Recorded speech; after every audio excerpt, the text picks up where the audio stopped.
Hello students, welcome to ज्ञान तृप्ति YouTube channel. कल हम बीएससी फाइनल ईयर के जो कॉम्पटन इफेक्ट वाला लेक्चर कर रहे थे वो कंप्लीट नहीं हुआ था, तो आज कॉम्पटन इफेक्ट का पार्ट सेकंड और कंप्लीट पार्ट इसको कंप्लीट करेंगे। तो देखो कॉम्पटन इफेक्ट यानी कि कॉम्पटन प्रभाव। तो कॉम्पटन प्रभाव क्या है?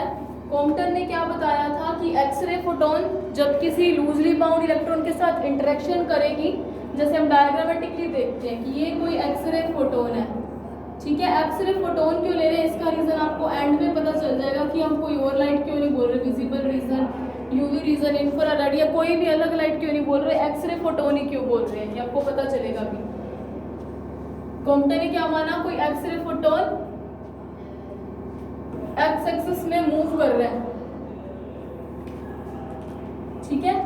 जैसे ये मूव कर रहे हैं तो ये क्या करेगा, किसी ग्रेफाइट ब्लॉक पे टकराता है। तो एक्सरे फोटोन क्या करेगा, ग्रेफाइट ब्लॉक में लूजली बाउंड इलेक्ट्रॉन के साथ इंटरेक्शन करेगा, जिसके कारण इलेक्ट्रॉन क्या हो जाएगा, रिकॉइल। और इस इंटरेक्शन में क्या होगा, फोटोन अपनी टोटल एनर्जी इलेक्ट्रॉन को ट्रांसफर ना करके कुछ एनर्जी ट्रांसफर करेगा, जिससे इलेक्ट्रॉन रिकॉइल या प्रतिक्षिप्त हो जाएगा, और बाकी की जो ऊर्जा फोटोन के पास बचेगी उसको यूज करके एक्सरे फोटोन क्या हो जाएगा, प्रकीर्णित, जिसको हम बोलते हैं स्कैटर्ड एक्सरे फोटोन। तो कॉम्पटन ने क्या ऑब्जर्व किया कि एक एक्सरे फोटोन जब किसी ग्रेफाइट ब्लॉक पे लूजली इलेक्ट्रॉन वाले मैटर के साथ स्ट्राइक करता है तो इलेक्ट्रॉन क्या होते हैं, रिकॉइल होते हैं, और एक्सरे फोटोन का पार्शियली अब्जॉर्प्शन होता है। पार्शियली मतलब आंशिक।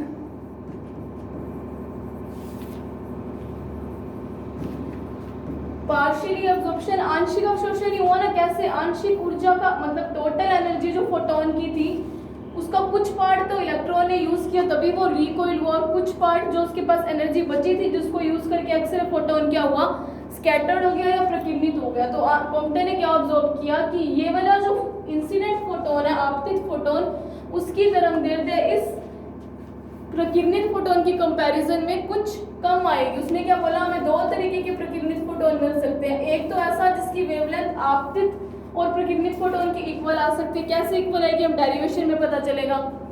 और दूसरी कैसे मिलेगी, प्रकीर्णित फोटोन की जो वेवलेंथ होगी वो आपतित फोटोन की, जिसको मैं INC लिख रही हूँ, इंसिडेंट आपतित फोटोन की तरंगदैर्ध्य की कंपैरिजन में कुछ ज्यादा हुई। इसी प्रभाव को उसने कॉम्पटन प्रभाव बोला, और इस तरंगदैर्ध्य में अंतर जिसको उसने डेल्टा लैम्डा से शो किया, उस अंतर को क्या बोलते हैं, कॉम्पटन शिफ्ट, जिसको हम बोलेंगे कॉम्पटन विस्थापन, ठीक है।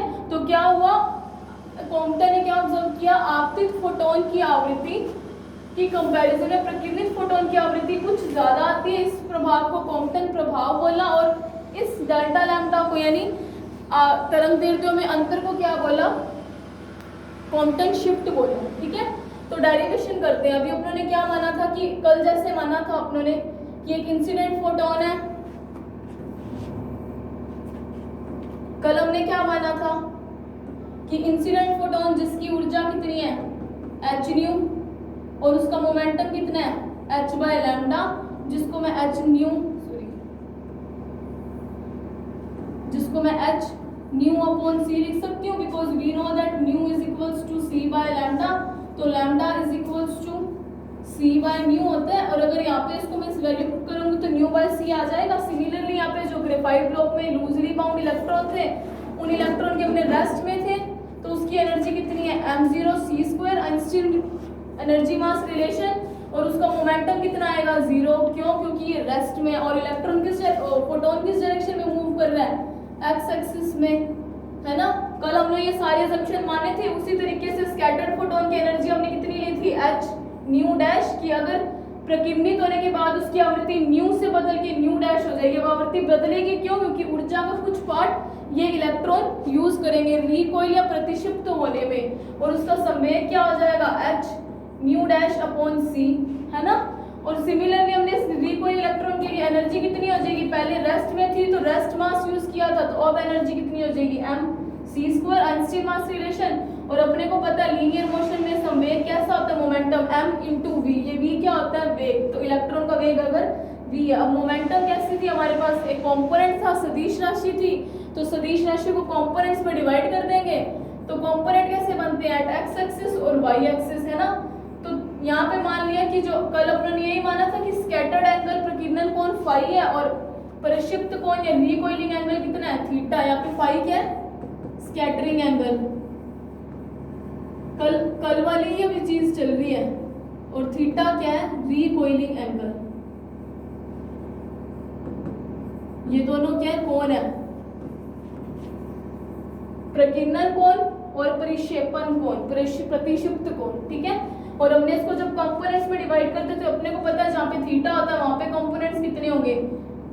अगर इसको मैं कंपोनेंट में डिवाइड करूं, H nu dash upon c cos phi, angle के साथ कोस वाला आ जाता है कंपोनेंट, और यहाँ पे क्या हो जाएगा, m v cos of theta, theta ये वाला एंगल। और सिमिलरली यहाँ पे करूँ तो h nu dash upon c sine phi, इसका कंपोनेंट एक्स वाई डायरेक्शन में, और इसका क्या हो जाएगा, m v sine of theta. कल वाला ये भी था, और हमने कल क्या बोला था कि एनर्जी रिमेन्स कंजर्व, क्योंकि टक्कर कैसी हो रही है, इलास्टिक। और अगर टक्कर अगर इलास्टिक है तो अपने को पता है बिफोर और आफ्टर कोलिजन ऊर्जा और संवेग दोनों संरक्षित रहेंगे। तो हमने कल क्या किए थे, ऊर्जा और संवेग के संरक्षण के नियम लगाए थे। अगर मैं ऊर्जा संरक्षण का लगाऊं नियम, ऊर्जा संरक्षण का नियम, तो वो क्या आया था, अपने को क्या करना है, before collision energy is equals to after collision energy. A C क्या शो कर रहा है, ए से आफ्टर, सी से कोलिजन। सिमिलरली बी, बी से बिफोर, सी से कोलिजन। मतलब टक्कर से पहले ई ऊर्जा को शो करे, टक्कर से पहले ऊर्जा, टक्कर के बाद ऊर्जा। अगर सेम होती है तो यही प्रत्यास्थ टक्कर में होता है ना, ऊर्जा और संवेग दोनों टक्कर के पहले और बाद संरक्षित रहते हैं। तो डायग्राम में देखते हैं कि अपनी ऊर्जा क्या थी, यहाँ पे देखो टक्कर से पहले ऊर्जा कितनी है, इतनी, टक्कर से पहले ऊर्जा एच न्यू, और उससे पहले इलेक्ट्रॉन की ऊर्जा एम नॉट सी स्क्वायर, टक्कर के बाद ऊर्जा कितनी होगी, एच न्यू, और इसकी ऊर्जा कितनी होगी, एम सी स्क्वायर। बस इन्हीं दोनों को यूज करना है। तो टक्कर से पहले ऊर्जा अपने को पता है कि चली कितनी है, h nu plus m naught सी स्क्वायर, जहाँ एच न्यू किसकी थी, फोटोन की ऊर्जा, और एम नॉट सी स्क्वायर कितनी थी, रेस्ट पे पड़े हुए इलेक्ट्रॉन की ऊर्जा, is equals to h nu dash जो कि स्कैटर्ड फोटोन की ऊर्जा plus m c square recoil electron की ऊर्जा। इसको हम दे लेते हैं इक्वेशन नंबर 1। इसको इक्वेशन नंबर 1 अभी नहीं देते, थोड़ा सा इसको सिंप्लीफाई कर लेते हैं। H nu plus m naught C square minus h nu dash is equals to m c square, ऐसे लिख सकते हैं। एच कॉमन आया, nu minus nu dash plus m naught C square is equals to m c square. इसको दे लो equation number 1। क्या किया, ऊर्जा संरक्षण का नियम, एनर्जी कंजर्वेशन लॉ लगाया। अब हम क्या लगाएंगे, मोमेंटम कंजर्वेशन लॉ। यहाँ पे अभी ऊर्जा संरक्षण का नियम अब लगा रहे हैं।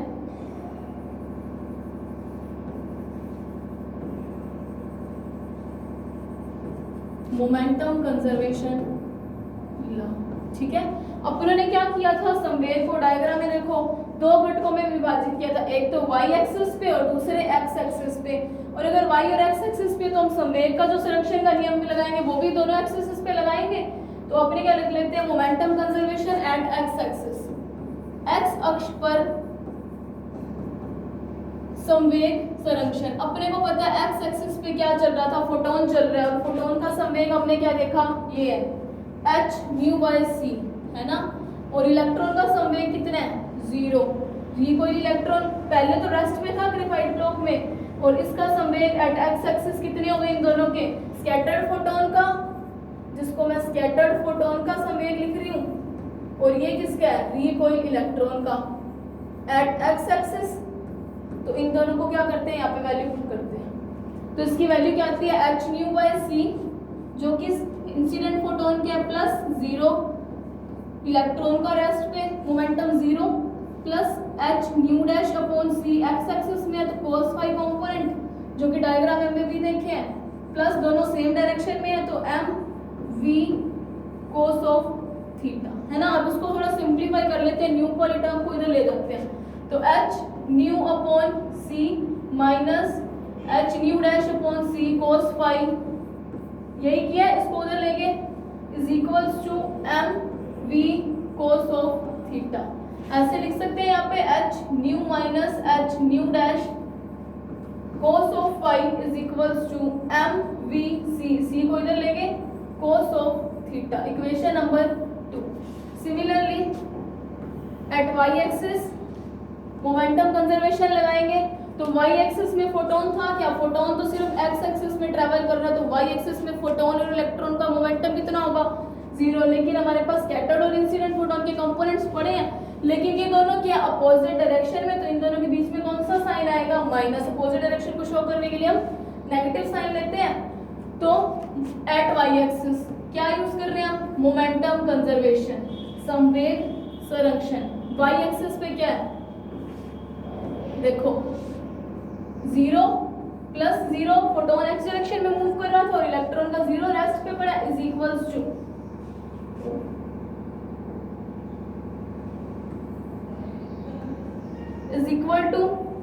H nu dash upon c sine phi minus minus show कर रहा अपोजिट डायरेक्शन को एम वी साइन थीटा, जहां फाई प्रकीर्णन कोण, थीटा वी कोई angle, m v sine theta is equals to h nu upon c sine phi आ गया, इसको इधर ले तो यहाँ से क्या आएगा, m v c sine theta is equals to h nu sine phi.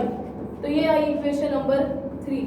अब क्या कर सकते हैं, देखो हमें यहाँ पे cos थीटा दिख रहा है, यहाँ पे sin थीटा दिख रहा है। अगर मैं इन दोनों इक्वेशन को स्क्वायर कर दूं, इक्वेशन 2 स्क्वायर प्लस इक्वेशन 3 का स्क्वायर, स्क्वायर क्या शो कर रहा है, 3 और 2 का स्क्वायर किया, इसका और दोनों को ऐड कर दिया। अगर मैं इन दोनों का स्क्वायर करूं तो हमें पता है m square v square c square cos square theta plus m square v square c square sin square theta is equals to ये वाली टर्म का square h nu minus h nu dash cos of phi का whole square plus इसका square करूंगी तो क्या आएगा, h square nu square sin square phi, है ना।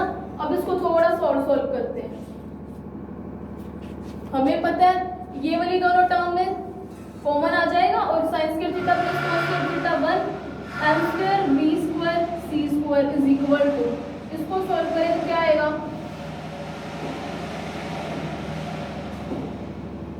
इसको सॉल्व करने से क्या आएगा, h square nu square plus a minus b का होल स्क्वायर लगा रही हूँ, h square nu dash square cos square phi minus 2h square nu dash cos of phi plus ये वाली term as it is h square nu square sin square phi. क्या किया हुआ है, सिर्फ और सिर्फ इन दोनों का स्क्वायर किया और ऐड कर दिया, और अपने को पता है ये वाली cos square theta plus sin square theta 1 होता है, तो मैंने लिखा नहीं, सीधा यहाँ पे 1 मान लिया और इसका होल स्क्वायर खेला, कोई h square nu square a minus b का होल स्क्वायर लगाया और ये वाली टर्म एज इट इज यहाँ पे लिख दी। अब आगे देखते हैं, एक और चीज दिखी हमें कि इन दोनों में से h square nu square common आ जाएगा, cos square phi plus sin square phi again 1, तो अगले पेज पे लिखते हैं m square v square c square is equal to h square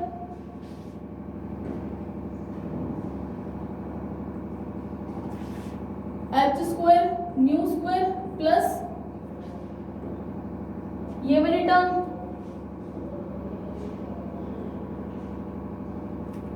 h square nu dash square plus, sorry देखो यहाँ पे, देखो यहाँ पे क्या था, न्यू डैश रह गया था, h nu dash upon sine phi.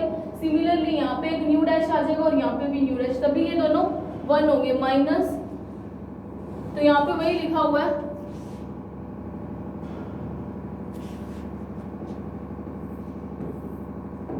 Minus 2h square nu dash cos of phi. एक बार इस इक्वेशन को वापस देख लो, ये इक्वेशन में इन दोनों की वैल्यू क्या हुई, यहाँ पे न्यू डैश रह गया था, जो कि देखो बिफोर और आफ्टर कोलिजन में ये वाला न्यू डैश रह गया था, तो यहाँ पे न्यू डैश आ गया, यहाँ पे भी एक न्यू डैश और ये वाला भी न्यू डैश, इन दोनों में से h square nu dash common, cos square 5 plus sin square 5 1 और ये वाली टर्म एज इट इज लिख दी। ठीक है, इसको हम दे देते हैं इक्वेशन नंबर 4।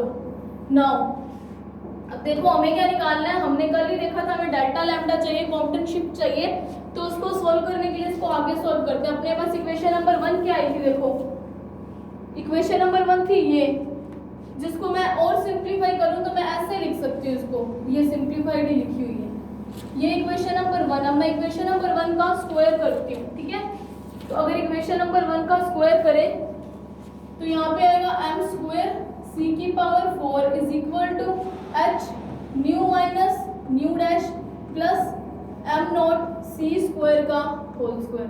देख लो ये इक्वेशन यही थी, ये equation h nu minus nu dash m not c square plus is equal to m c square. अब इसका क्या कर रही हूँ मैं, होल स्क्वायर।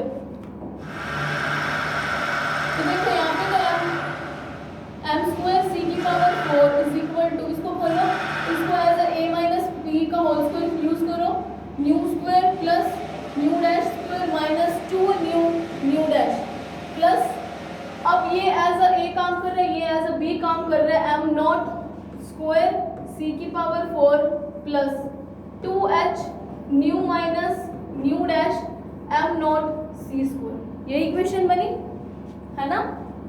तो अब देखो इसको अब क्या करते हैं, इसको हम दे देते हैं इक्वेशन नंबर 5। अब क्या करो, इस इक्वेशन नंबर 5 में से ये क्या टर्म है, स्क्वायर ऑफ इक्वेशन नंबर दिया हुआ है। ठीक है, इक्वेशन नंबर 1 का स्क्वायर करके लिखा है मैंने यहाँ पे, और अब क्या करती हूँ, इक्वेशन नंबर 5 को इक्वेशन नंबर 4 से माइनस करते हैं। तो देखो माइनस करेंगे LHS को LHS से, RHS को RH से, m स्क्वायर c की पावर 4 5 माइनस 4 कर रही हूँ, तो ये वाली term minus m square v square c square is equal to, ये वाली टर्म्स आएगी पहले, h स्क्वायर आएगा ना इधर, h का भी square nu square plus nu dash square minus 2 nu dash plus m not square c की power 4 as it is note down हो रही है यहाँ पे, nu minus nu dash m not c square, minus आ जाएगी ये सारी टर्म, माइनस ब्रैकेट क्या टर्म्स है वहाँ पे, h square nu square plus h square nu dash square minus 2h square nu dash cos of 5। तो ये टर्म बची। अब देखो इसको और सॉल्व करते हैं, यहाँ से देखो मैं m square c square common लूँ तो यहाँ पे क्या बचेगा, c square minus v square, है ना, c square m square c square common लिया is equal to h square nu square, h square का अंदर मल्टीप्लाई कर दिया, h square nu dash square minus 2h square nu dash, h square का अंदर multiply किया plus m not square c की power 4 plus 2h nu minus nu dash m not c square minus sign का अंदर multiply h square nu square, ये भी term minus में h square nu dash square, और ये जो माइनस ऑलरेडी थी ये किस में हो जाएगी, प्लस में, minus into minus plus 2h square nu dash cos of 5। जो टर्म्स कैंसिल आउट होती है उन्हें कैंसिल आउट करेंगे, ये टर्म और ये वाली टर्म कैंसिल, ये वाली टर्म और ये वाली टर्म कैंसिल। तो हमारे पास क्या बचा, अगर मैं इसमें से c की पावर 4 ही कॉमन ले लूँ, c की पावर 4, तो यहाँ पे क्या बचेगा 1 माइनस, यहाँ पे c स्क्वायर नहीं है तो c स्क्वायर को ऊपर नीचे मल्टीप्लाई कर सकते हैं, मल्टीप्लाई और डिवाइड, तो v square upon c square आ जाएगा इधर। अगर c स्क्वायर का इधर ऊपर नीचे मल्टीप्लाई करूँ तो c स्क्वायर कॉमन वाला तो बाहर आ जाएगा 1 minus v square upon c square is equal to क्या बचा, माइनस 2h स्क्वायर, ये देखो, और ये वाली term 2h square nu dash दोनों में कॉमन आ सकता है, तो मैंने लिखा minus 2h square nu dash common लिया, तो ये वाला ऑलरेडी माइनस का साइन था तो ब्रैकेट में क्या आएगा 1 सीधा प्लस, और ये वाला प्लस में था तो ये माइनस में हो जाएगा, माइनस कोस ऑफ 5, है ना, plus m not square as not square C की power 4 plus 2h nu minus nu dash m not C square. कुछ भी नहीं किया हुआ, एनर्जी और मोमेंटम लॉ कंजर्वेशन लगाया, एनर्जी कंजर्वेशन लॉ लगाया, इक्वेशन नंबर 1 बनाई, उसको सिंप्लीफाई करके फिर 2 में मोमेंटम एट एक्स एक्सिस, 3 में मोमेंटम एट वाई एक्सिस, दोनों को स्क्वायर किया, ऐड किया, जो वैल्यू है उसको लिख दिया, फिर 1 का स्क्वायर किया और इन दोनों को आपस में माइनस करके अभी तक इतना ही सॉल्व किया। अब देखो आगे देखते हैं क्या आता है हमारे पास। अब देखो हमें पता है रिलेटिविटी से, हमें पता है कि mass m is equals to m naught root 1 minus v square. इसको इधर लिखते हैं।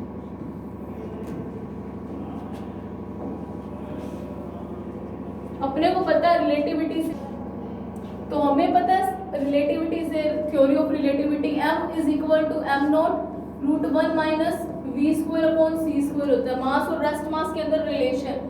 तो अपने को पता है, अपने पास इक्वेशन नंबर 5 में कुछ ऐसी टर्म बनी है 1 minus v square upon c square. इसको सॉल्व करने के लिए, इसकी वैल्यू रखने के लिए अपने ऐसा कर रहे हैं। तो देखो यहाँ से अगर मैं m स्क्वायर करूँ is equals to m not square 1 minus root हट जाएगा, और अगर मैं इसको और लिख सकूँ तो 1 minus v square upon c square is equals to m not square. और इस इक्वेशन में हमारे पास ये वाली टर्म तो बनी थी इतनी, है ना, ये टर्म बनी m square bracket 1 minus v square upon c square. इसकी वैल्यू हमें यहाँ से पता चल गई कि उसकी वैल्यू क्या आएगी, m नॉट स्क्वायर के इक्वल। तो मैं इक्वेशन, उस इक्वेशन में ये वैल्यू साइड में अपने आप लिख लेना, एज वी नो दैट, हम जानते हैं कि हमें पता है थ्योरी ऑफ रिलेटिविटी से मास और रेस्ट मास के अंदर ये एक रिलेशन आता है, जिसको मैंने सॉल्व करके लिखा है यहाँ पे, ठीक है। तो यहाँ पे अगर मैं डायरेक्टली वो वैल्यू लिख दूँ m square bracket 1 minus v square upon c square की वैल्यू m नॉट स्क्वायर लिखूँ तो m नॉट स्क्वायर c की पावर 4, है ना, वही बना। देखो m square upon bracket 1 minus v square upon c square की वैल्यू मैंने थ्योरी ऑफ रिलेटिविटी से m नॉट स्क्वायर निकाली, तो c की पावर 4 तो एज इट इज पड़ा था, तो m नॉट स्क्वायर c की पावर 4, और ये वाली टर्म वहाँ पे नोट डाउन करते हैं।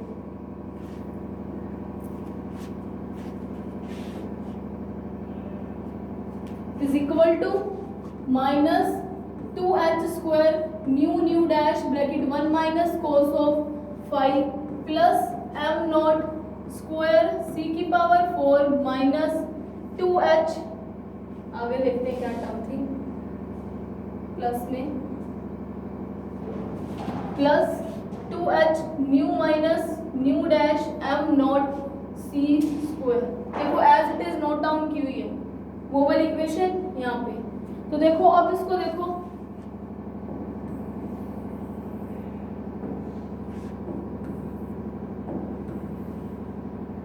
तो अब देखो m नॉट c की पावर 4 से ये वाला m नॉट c की पावर 4 कैंसिल, तो 0 is equal to minus 2h square nu dash 1 minus cos 5 plus 2h nu minus nu dash m not square m not c square,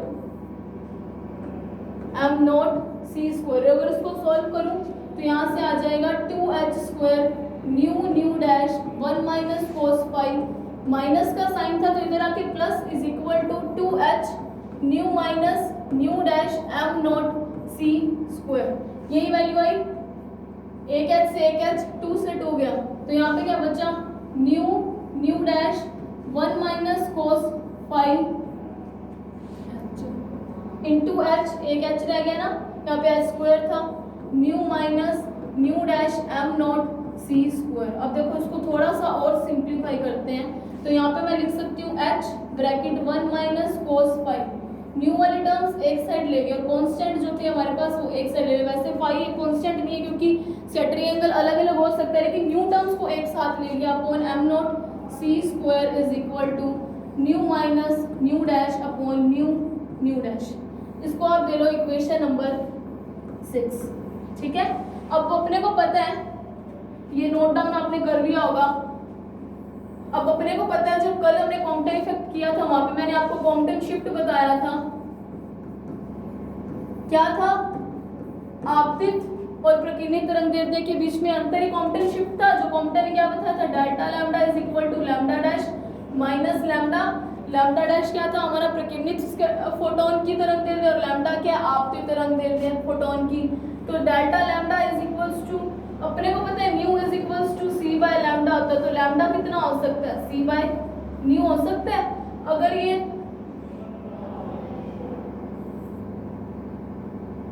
ये कैसी तरंग दैर्ध्य है, स्कैटर्ड है, तो सी अपॉन म्यू डैश, क्योंकि स्कैटर्ड प्रकीर्णन के लिए हम डैश वाले टर्म्स को ले रहे हैं, माइनस सी अपॉन म्यू, अपने अज्यूम भी डैश वाले किए थे, सी कॉमन आ जाएगा 1 upon mu dash minus 1 upon mu. अब देखो ये क्यों लिया है, इसका रीजन ये है हमें यहाँ पे इसकी वैल्यू चाहिए इस टर्म की, तो इस टर्म की वैल्यू के लिए कर रहे हैं। Delta lambda, delta lambda is equal to C, अगर मैं इसका एलसीएम ले लूं तो न्यू न्यू डैश एलसीएम बनेगा न्यू माइनस न्यू डैश, ठीक है, ऐसे लेते हैं एलसीएम। तो delta lambda upon C is equals to nu minus nu dash upon nu nu dash. ये वैल्यू इक्वेशन नंबर 6 की इस न्यू न्यू डैश के साथ मैच कर रही है, इस टर्म के साथ आरएचएस के साथ। तो h upon m not c square bracket 1 minus cos of five is equals to nu minus, sorry इसकी वैल्यू मैं यहाँ पे रख सकती हूँ, जिसकी वैल्यू क्या है डेल्टा लैम्डा अपॉन सी, एक सी से एक सी कैंसिल, तो delta lambda is equal to h upon m not c 1 minus cos of five. अब देखो इसको क्या बोलना था, कॉम्पटन शिफ्ट, और कल मैंने आपको क्या बताया था, कॉम्पटन ने क्या करना था, कॉम्पटन शिफ्ट को ही फाइंड आउट करना था कि कितना तरंग दैर्ध्य के अंदर अंतर आ रहा है। तो ये वो वाली टर्म ही बची। अब देखो यहाँ पे देखो h constant, Planck constant, mass of electron always constant, c क्या होती है velocity of light that is also constant. तो इनको क्या लिया, कॉम्पटन ने क्या कहा, इस टर्म को मैं यहाँ पे लिख रही हूँ,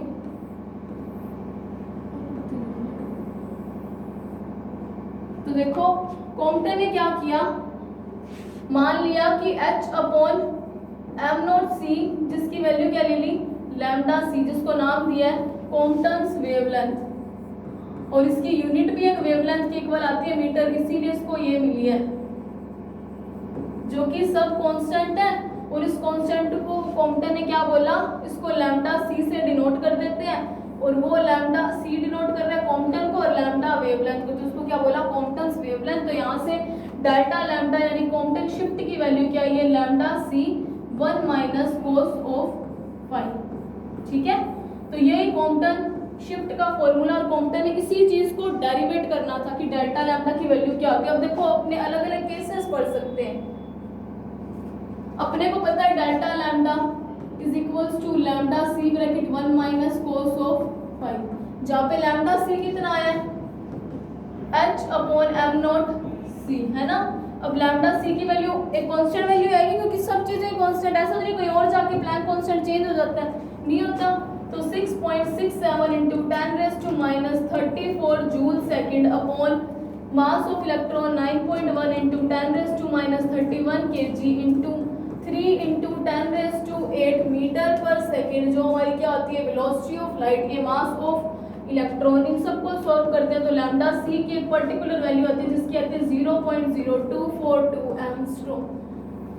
तो जब इस वैल्यू को यहाँ पे पुट करेंगे, आप उसको सॉल्व करके देख लेना, यही चीज आएगी। तो इसकी वैल्यू आएगी delta lambda is equals to 0.02421 minus cos of five, ठीक है।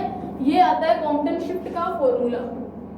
तो ये यहाँ पे हुआ कॉम्पटन इफेक्ट। अब देखो हमने फाइव क्या लिया, डेल्टा लैम्डा किस पे डिपेंड कर रहा है, फाइव पे, स्कैटरिंग एंगल पे ही कर रहा है। अब देखो स्कैटरिंग एक इसी डायरेक्शन में हो, ये जरूरी नहीं है ना, फाइव की वैल्यू अलग अलग भी हो सकती है। तो अपने वही केसेस रख के देखते हैं कि फाइव अगर 0 हो, फाइव एंगल की वैल्यू अगर 90 डिग्री हो, या फाइव एंगल की वैल्यू 180 डिग्री हो, तो at when five is equals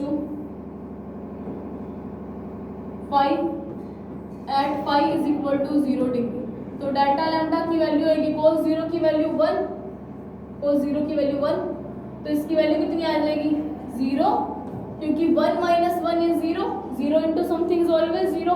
तो इससे कॉम्पटन ने जब ग्राफ प्लॉट किया तो कॉम्पटन ने क्या देखा कि हमें जो वेव मिल रही है वो कुछ इस तरीके की है, मतलब इंसिडेंट फोटोन, जो कि उसने पहले भी बोला था कि हमें प्रकीर्णित फोटोन जो एक्सरे फोटोन है वो दो तरीके से मिल सकता है। एक तो हो सकता है या तो आपतित और प्रकीर्णित फोटोन दोनों की तरंग दैर्ध्य समान हो या प्रकीर्णित फोटोन की तरंग दैर्ध्य आपतित की कंपैरिजन में थोड़ी सी ज्यादा हो, तो मतलब जब phi is equal to 0 degree होगा उस टाइम क्या होएगा, हमें दोनों वेव्स सुपर इम्पोज कंडीशन में मिलेगी, आपतित और प्रकीर्णित दोनों फोटोन की तरंग दैर्ध्य के अंदर कोई अंतर नहीं होगा। और जब phi is equals to 90 degree लूं तो cos 90 की वैल्यू कितनी होती है, 0।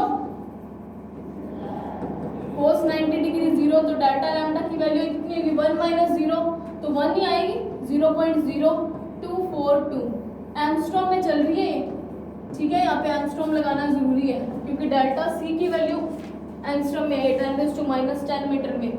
देखो जब इस केस में ग्राफ प्लॉट किया तो उसको पता चला कि कुछ ऐसा आएगा जिसके अंदर दोनों की वेवलेंथ के अंदर शिफ्ट कितना आएगा, इसके बराबर 0.0242 एंगस्ट्रॉम थे। और सिमिलरली अगर हम 180 डिग्री पे देखें, ये वैल्यू आपको पता चलेगी, वैल्यूज ही रखिए simply, at 180 degree phi is equals to, ठीक है। तो cos 180 डिग्री -1, तो यहाँ से डेल्टा लैम्डा की वैल्यू कितनी आएगी, 0.0242 ब्रैकेट 1 माइनस cos फाई -1 होता है तो -1 ऑलरेडी आ गया, 0.0242 1 और ये माइनस का मल्टीप्लाई हुआ तो 1 + 1 बन जाएगा इज इक्वल टू यानी कि 0.0484 एंगस्ट्रॉम। तो इस केस में क्या पता चला कि जो इंसिडेंट और स्कैटर्ड फोटोन की वेवलेंथ है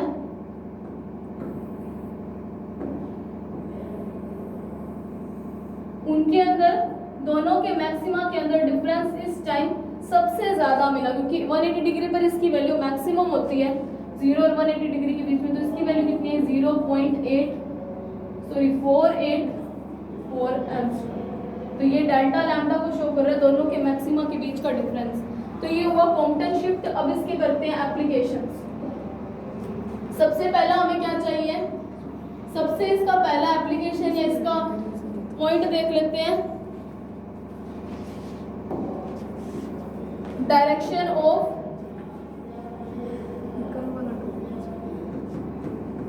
रिकॉइल इलेक्ट्रॉन। तो डायरेक्शन के लिए अपने को पता है हमारे पास 10 कंपोनेंट्स होता है और यहाँ पे ये इक्वेशन देखो 2 और जो इक्वेशन 3 है, अगर मैं इन दोनों को आपस में डिवाइड कर दूं, 3 डिवाइडेड बाय 2 करूं तो यहाँ पे देखो MVC तो कैंसिल आउट हो जाएंगे, तो बचेगा क्या sin theta upon cos theta, जो क्या होता है tan थीटा। तो इसको यहाँ पे हम लिख सकते हैं इक्वेशन नंबर 3 डिवाइडेड बाय 2, तो MVC sin theta upon MVC cos of theta is equals to h nu dash sin phi upon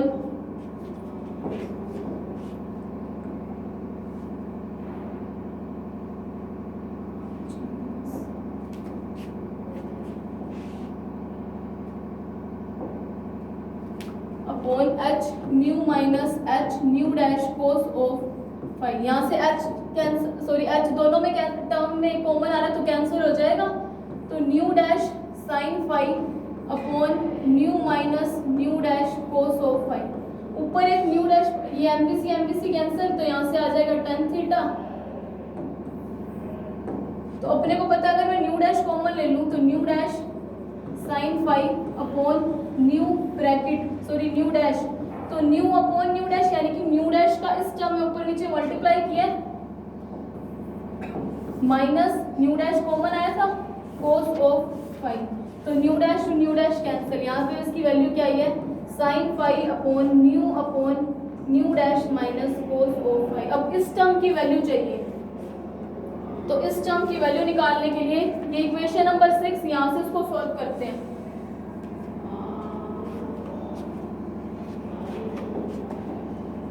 तो देखो हमारे पास फ्रॉम इक्वेशन नंबर 6 अपने को पता है h 1 minus cos phi upon m0 c square is equal to nu minus nu dash upon nu dash.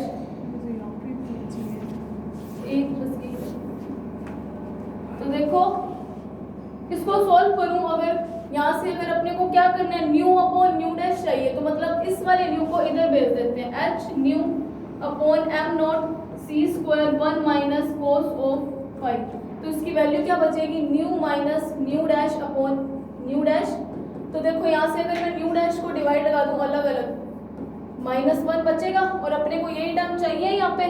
तो देखो इसको सिंप्लीफाई करते हैं, तो यहाँ से क्या आएगा, एच न्यू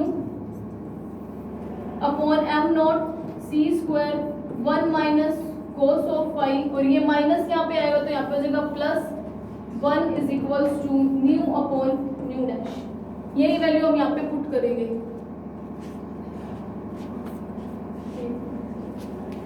तो देखो अपने पास क्या बना था अभी, एक तो हमारे पास न्यू अपॉन न्यू डैश की वैल्यू आई है जिसकी value h nu upon m naught C square 1 minus cos of five, और tan थीटा की वैल्यू क्या आई है, sine five upon nu minus nu dash minus cos five, nu upon nu dash. इसकी वैल्यू यहाँ पे पुट कर देंगे, sine five upon h nu m naught सी स्क्वायर 1 माइनस कोस फाइव, यहाँ पे +1 भी था ना, +1 माइनस कोस ऑफ फाइव। अब देखो अगर मैं इसको ऐसे करके लिख दूँ तो कोई प्रॉब्लम नहीं आएगी, बात तो सेम ही है। उस टर्म से क्या बनेगा, एक कॉमन आ जाएगा हमारे पास, तो साइन फाइव जो चल ही रहा है tan theta is equal to sine five upon h nu upon m naught C square. अगर मैंने 1 माइनस कोस फाइव कॉमन लिया, +1 bracket 1 minus cos of five, तो यहाँ से थीटा क्या निकलेगा, tan इनवर्स होल टर्म। तो इसी tan थीटा के कंपोनेंट से क्या निकल सकती है, डायरेक्शन ऑफ रिकॉइल इलेक्ट्रॉन। तो ये उसका एक पॉइंट हुआ कॉम्पटन इफेक्ट का। तो अब आप, आई होप आपको इतना समझ आया हो, तो थैंक यू।